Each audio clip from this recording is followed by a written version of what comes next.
하나님 말씀 시편 147편 되겠습니다. 할렐루야. 우리 하나님을 찬양하는 일이 선함이요 찬송하는 일이 아름답고 마땅하도다. 여호와께서 예루살렘을 세우시며 이스라엘의 흩어진 자들을 모으시며 상심한 자들을 고치시며 그들의 상처를 싸매시는도다. 그가 별들의 수요를 세시고 그것들을 다 이름대로 부르시는도다. 우리 주는 위대하시며 능력이 많으시며 그의 지혜가 무궁하시도다.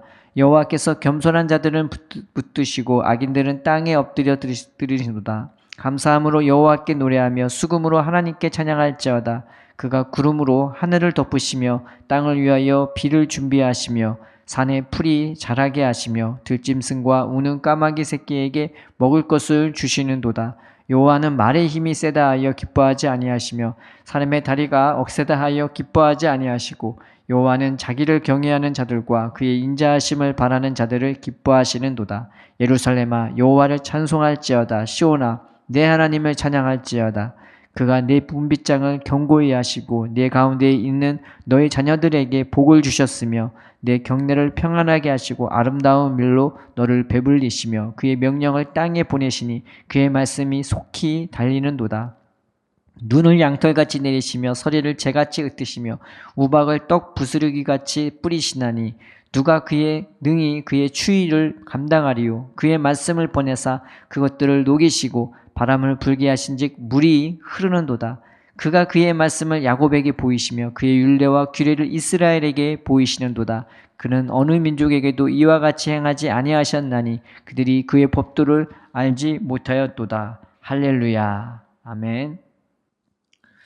시편 147편은 하나님을 찬양하는 노래입니다. 그런데 어떻게 하나님을 찬양하냐? 할렐루야 우리 하나님을 찬양하는 일이 선함이요 찬송하는 일이 아름답고 마땅하도다. 그 찬양의 이유가 2절에 3절에 나와 있습니다. 여호와께서 예루살렘을 세우시며 이스라엘이 흩어진 자들을 모으시며 상심한 자들을 고치시며 그들의 상처를 싸매시는도다.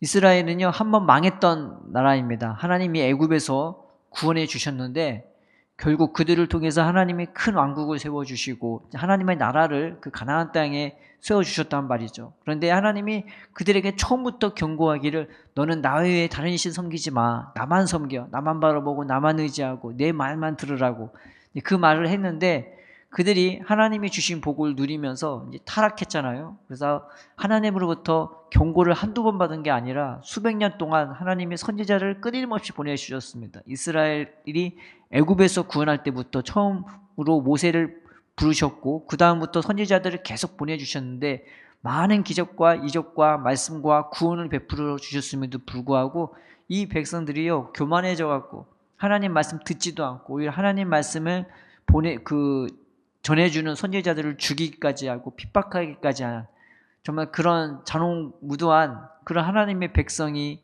되었습니다. 은혜도 모르는 백성이 되었습니다. 그래서 이 백성들이요 하나님 말씀대로 모세의 경고처럼 결국 완전히 망하게 되었고 온 나라로 흩어지게 되었던 것입니다. 근데 하나님의 뜻은요 그들이 망하는 게 아니었던 거예요. 하나님의 뜻은 그들이 하나님의 뜻을 깨닫기를 원했던 거예요. 하나님이 어떤 분인지 알기 원하고 그 하나님이 무엇을 좋아하시는지 이 백성들에게 어떤 선물을 주셨는지 어떤 행복을 주기 원했는지 그거를 깨닫기를 원했던 겁니다. 그래서 이 백성들이 하나님으로부터 형벌을 받아 모든 민족으로 흩어졌을 때 그들의 마음이 이루 말할 수 없이 괴롭고 슬프고 아팠을 때 저 성전이 있으면 예루살렘이 있으면 우리는 망하지 않아. 하나님을 섬기는 것이 아니라 자기들이 열심히 드렸던 예배, 종교적인 형식 그런 것만 붙잡고 하나님은 말씀을 깨닫지도 못하고 알지도 못하고 그 하나님 붙잡지도 못했던 그들의 모습이었는데 그 예루살렘이 완전히 무너지자 그 성전이 완전히 불타 없어지자 그들은 좌절할 수밖에 없고 상심할 수밖에 없었습니다. 그런데 하나님은 바로 그 자리에서 완전히 끝난 것 같은 그 인생의 그 괴로운 그 자리에서 그들을 다시금 불러 모아 주셨던 겁니다. 그래서 그들이 다시 예루살렘에 모이게 되고 다시 하나님의 백성으로 세워지는 역사가 바벨론 이후에 일어나게 된 겁니다. 그래서 하나님을 찬양하는 것이죠. 그런데 그 백성을 하나님이 어떻게 세워주셨냐? 4절에 보면 그가 별들의 수요를 세시고 그것들을 다 이름대로 부르시는도다. 하나님은 지금 별들에 대해 얘기하는 게 아니라 하나님이 이 백성을 별처럼 세워주신 것입니다. 완전히 하나님 앞에 매맞아도 할 말 없고 하나님 앞에 사형 선고 당하고 사형을 당해도 할 말 없는 이 백성인데 하나님이 이 백성을 다시금 불러 모아주셔서 어떻게 세워주셨냐? 별처럼 세워주셨습니다. 여러분, 별은 낮에 안 빛납니다. 별은 언제 더 빛나냐? 별은 밤에 빛나는 겁니다. 세상이 어두울 때, 세상이 암흑으로 찼을 때, 세상에 소망이 없을 때, 세상이 어떻게 어두워서 어디로 가야 할지 모를 때 그 길을 제시해주고 그 방향을 제시해주고 그 하늘에서도 빛을 발하는 게 별들인 거예요. 근데 하나님이 이 백성을, 이스라엘 백성을 세상이 아무리 어둡고 깜깜해도 그 가운데조차 빛을 발할 수 있는 그 별들로 불렀다는 겁니다. 근데 하나님이 이들을 다시금 그렇게 세워주셨어요. 아브라함에게 한 약속처럼 내가 네 백성을 저 하늘의 별처럼 세워줄 거라고 말해준 것처럼 이 이스라엘 백성이 바벨론 그 포로기 이후에 다시 해방되어서 가나안 백성이 되고 시온 백성이 되고 예루살렘 백성이 되는데 하나님이 하늘의 별처럼 세워주셨던 겁니다. 그러니 기뻐하고 감사하고 찬양할 수밖에 없는 거죠. 그래서 5절에 이런 하나님이 너무나 위대하고 너무나 능력이 많고 지혜가 많은 거예요. 누가 사람 하나 변화시키고 돌이키는데 이게 얼마나 많은 에너지가 필요합니까? 사람 하나만 변화시키는 거 쉽지 않은 겁니다. 그런데 하나님은 정말 세상에서도 봐도 세상 사람이 봐도 이방 나라가 봐도 고개를 쌀레쌀레 흔들 정도로 쟤는 정말 사람도 아니야, 인간도 아니야.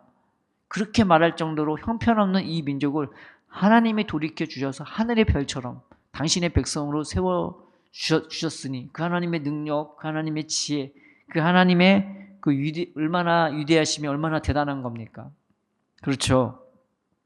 그런데 하나님이 그런 형벌을 통해서 그런 심판을 통해서 이 백성들을 어떻게 바꿨냐? 그들을 깨끗한 사람으로 바꿨습니까? 그들을 의로운 사람으로 바뀌었습니까? 그게 아니라 겸손한 사람으로 세웠대요. 6절에 보면 여호와께서 겸손한 자들은 붙드시고 악인들은 땅에 엎드려 뜨시는도다. 이게 매칭이 잘 안 됐잖아요. 겸손하거나 교만하거나 아니면 의인과 악인을 매칭시키는 게 맞을 것 같은데 본문에는 겸손한 자와 악인을 매칭시켰어요. 악한 자의 반대가 겸손한 자가 된 거죠. 하나님이 정말 찾으시는 사람은 의롭고 깨끗한 사람보다도 겸손한 자들을 더 찾으십니다. 우리는 의로운 게 나쁘다는 게 아니죠. 착한 게 나쁘다는 게 아니에요. 그런데 그것보다 더 하나님이 보시는 거는 바로 겸손한 거. 내가 얼마나 연약한지 깨닫는 거. 나에게 하나님밖에 의지가 안 된다는 걸 깨닫는 거.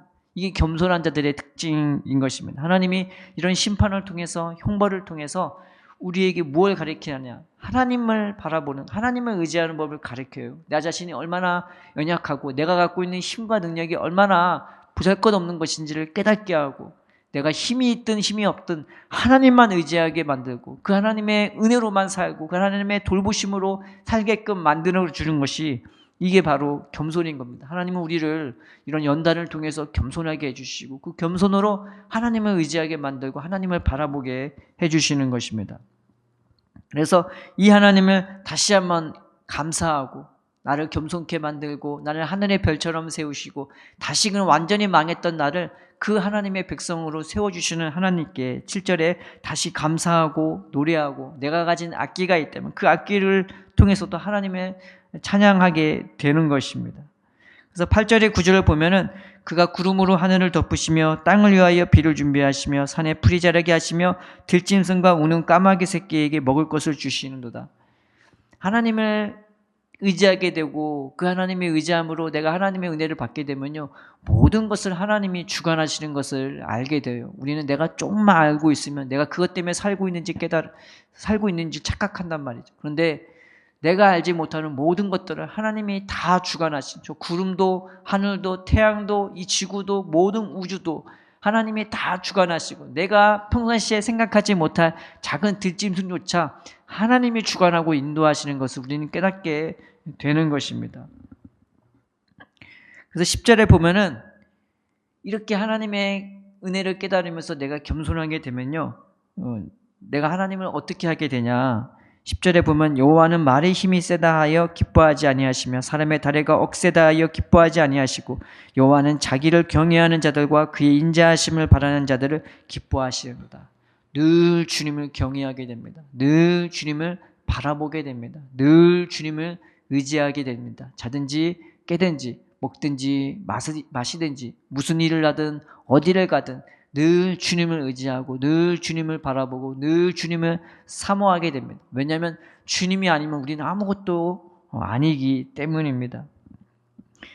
이런 하나님의 은혜로 세워진 이 이스라엘 백성, 완전히 무너진, 완전히 끝나버린 그 인생을 하나님의 은혜로 그들이 다시 겸손한 자들로 바뀌게 되어서 다시 세워진 자들에게 주신 그 축복과 평안이 12절과 14절에 기록되어 있습니다. 예루살렘아 여호와를 찬송할지어다. 시온아 내 하나님을 찬양할지어다. 그가 내 문빗장을 견고히 하시고 네 가운데 있는 너의 자녀들에게 복을 주셨으며 내 경내를 평안하게 하시고 아름다운 밀로 너를 배불리시며 라고 나와요. 성경에 보면은 가나안 땅에 이방 사람들이 그냥 왔다 갔다 했대요. 근데 그걸 통해서 이스라엘이 망하기 시작하는 거예요. 우리의 생각과 우리의 마음에 얼마나 많은 죄와 유혹과 악한 것들이 왔다 갔다 합니까? 그런데 내가 하나님을 의지하게 돼서 겸손하게 하나님을 바라보게 되면요, 하나님이 내 문빗장도 견고하게 붙들어줘요. 예전에는 막 아무것도 생각할 자신의 모습을 스스로 내가 모습이 어떤지 스스로 자책하는 것 없이 그냥 비판이면 비판, 음란이면 음란, 욕심이면 욕심, 혈기면 혈기 막 나오는 대로 말했는데 이제는 주님이 내 문빗장을 지켜주시며 내 마음의 문빗장, 생각의 문빗장, 내 인생의 손과 발로 행하는 모든 것의 문빗장을 딱 지켜주시면요, 내가 주님 안에서 누리는 평안을 얻게 되어지는 것입니다. 더 놀라운 것은 15절부터 이제 19절에 나와 있죠. 그의 명령을 땅에 보내시니 그의 말씀이 속히 달리는도다. 눈을 양털같이 내리시며 서리를 재같이 흩으시며 우박을 떡 부스러기같이 뿌리시나니 누가 능히 그의 주의를 감당하리요. 그의 말씀을 보내사 그것들을 녹이시고 바람을 불게 하신즉 물이 흐르는도다. 그가 그의 말씀을 야곱에게 보이시며 그의 율례와 규례를 이스라엘에게 보이시는도다. 그러나 어느 민족에게도 이와 같이 행하지 아니하셨나니 그들은 그의 법도를 알지 못하였도다. 주님이 내 문빗장을 지켜주시면 주님 안에서 누리는 평안을 우리의 생각과 마음과 삶으로 우리는 얼마든지 누릴 수 있고 하나님 기뻐하시는 열매 맺는 삶을 우리는 할 수가 있는 거죠. 그게 내가 얼마나 돈이 많냐, 능력이 많냐, 그걸로 결정되는 것이 아니라 내 안에 예수님이 계시냐 안 계시냐, 내 안에 주님의 은혜가 있느냐 없느냐로 결정되는 거예요. 내 안에 내가 겸손해져서 하나님의 연단을 받아서 하나님의 형벌을 받아서 겸손해지면요, 하나님이 나의 모든 것이 되기 시작하면 막 이런 은혜가 우리한테, 우리의 삶 가운데 마치 이와 같은 은혜가 일어납니다. 근데 더 놀라운 것은 팔레스타인 지방에는 눈이 거의 안 옵니다. 그냥 저 산봉우리 같은데 어쩌다가 눈이 오는데 오늘 말씀에 세상이 이런 눈서리빨이 막 쏟아졌을 때 얼마나 추운지, 이 팔레스타인 지방이 만약에 눈으로 쏟아졌을 때 양털같이 서리같이 재같이 떡 부슬기같이 막 떨어졌을 때 누가 그 추위를 감당할 수 있겠습니까? 근데 하나님의 말씀이 내 안에서 역사하기 시작하는, 주님의 은혜로 내가 겸손해져서 주님을 바라보게 되고 의지하게 되면요, 더 가장 큰 능력이 뭐냐, 세상이 혹독하게 춥고 시련으로 가득한 그 추위 가운데서도요, 그걸 녹일 만한 하나님의 말씀이 내 안에서 역사하기 시작하는, 내 삶에서 역사하기 시작하는. 그러면은 저곳에서는 따뜻함도 없고 웃음도 없고 은혜도 없다는 그 혹독한 그 추위에 시련이 있는 그곳에서조차 은혜의 강물이 흐르게끔, 은혜의 바람이 흐르게끔 내 존재가 그렇게 바뀌어지는 것입니다. 주님은 능히 어떤 얼음도 어떤 눈도 녹일 만한 그 생명의 말씀을, 그 뜨거운 말씀을, 능력의 말씀을 우리의 심령과 우리 삶 가운데 부어주시는 분이십니다. 이것이 우리가 하나님의 은혜를 받은 가장 큰 증거죠.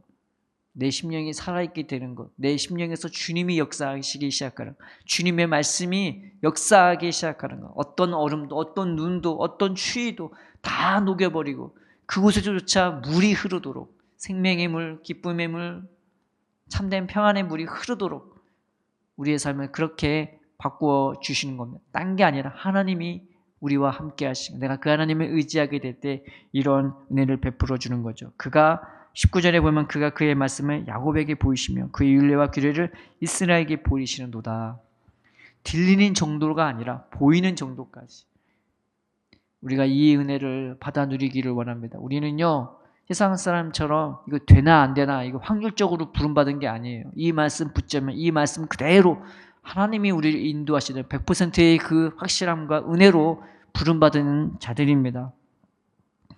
세상에 깨닫지 못하는 이 말씀 붙잡고 하나님 우리를 이 영생의 길로 인도해 달라고, 세상 것에 속지 말게, 세상에 이 모든 것을 다 줄 것처럼 한다 해도 그것을 다 버릴 수 있고 하나님 말씀만을 붙잡고 예수님만을 의지하고 하나님만을 의지해서 오늘 하루를 살아가는 저와 여러분 되기를 주의 이름으로 축원드립니다. 그것이 은혜입니다. 그것이 복입니다.